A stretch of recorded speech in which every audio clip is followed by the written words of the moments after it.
Issue میں جو ہے ISI کا میجر یا کرنل ہر مسئلے کے اوپر ہر جو آپ کمیٹی بناتے ہیں اس میں وہ موجود ہے, بیٹھے ہوئے ہیں. ان کے سامنے کم از کم یہ پارلیمانی پارٹیاں بول بھی نہیں سکتی. بولیں گی تو آئندہ الیکشن میں نہیں آنے دیں گے, نکال دیں گے. تو اس لیے جب تک اس کی جڑ سے اس ملک کے اندر جمہوریت کے لیے ہم سب اکٹھے ہو کے اس مسائل کو جڑ سے نہیں اکھیڑ دیں گے اور اس فوج کو سیدھا بیرکس میں بیچ کے ہم یہ نہ کہیں کہ بھئی تم باجوہ صاحب جو کمانڈر ان چیف ہو, تم سیکرٹری ڈیفنس سے بات کرو, پرائم منسٹر سے نہیں کرو, تم اس کے ماتحت ہو اور وہ تم کو نوٹس بھیجے گا, وہ تمہاری جو کچھ کرے گا. لیکن نہیں, باجوہ صاحب کو ایکسٹینشن دینا ہے, کورٹ آرڈر کرتا ہے, پارلیمنٹ پہ چھوڑتا ہے, پارلیمنٹ 365 ووٹ اس کو دے کے اس کو ایکسٹینشن دے دیتا ہے. کس کس کو روئیں, کس کس کو کہیں؟ غریب مزدور بیچارہ بھکاری ہو گیا ہے. کووڈ میں تو اور بھی زیادہ اس کو بھکاری بنا دیا ہے. بڑے بڑے انڈسٹریز میں سے ان کو نکالا گیا ہے. 8,000 9,000 لوگوں سے زیادہ مزدور نکالے گئے ہیں اس کووڈ کے بہانے, اور ان کو کوئی بھی ایڈجسٹ کرنے کے لیے تیار نہیں ہے. کسان بھوکا مر رہا ہے.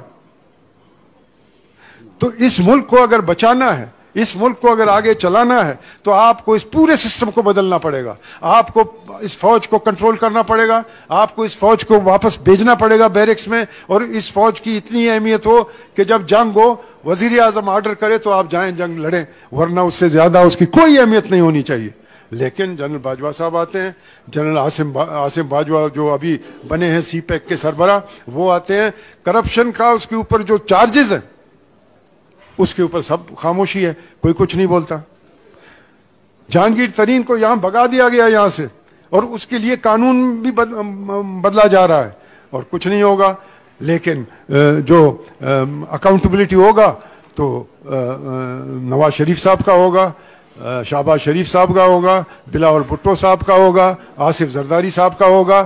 لیکن عاصم باجوہ کو کوئی نہیں پوچھے گا, سلیم باجوہ کو. کیوں؟ بندوق رکھتا ہے بھائی, مارے گا. حالات بہت گمبھیر ہیں جناب, ہم یہاں بیٹھے ہیں لیکن حالات بہت گمبھیر ہیں. اگر اس مسئلے کو نہیں بدلا گیا یہ ملک چلنے والا نہیں ہے, چلے گا نہیں. کم از کم سندھی, بلوچ, پشتون پھر اس ملک میں نہیں رہے گا. غلامی ہم کسی کی کرنا نہیں چاہتے, فوج کی بھی اور نہ کسی وڈیرے اور سردار کی. لیکن یہ کہ اس قسم کا ایک ماحول بنائیں, اس قسم کی ایک سٹرگل میں جائیں سب کو لے کے ساتھ. 50 سٹرگل ہم نے کیے ہیں. MRD کی سٹرگل کی, اس کے بعد کمپرومائزز ہو گئے. ARD کی سٹرگل کی, اس کے بعد کمپرومائزز ہو گئے, ایگریمنٹس ہو گئے مشرف کے ساتھ. تو یہ کب تک چلے گا یہ سلسلہ؟ عوام کو اب عوام صبر نہیں کر سکتا. اب ہم کو سب کو مل کر کے جدوجہد کرنا پڑے گا.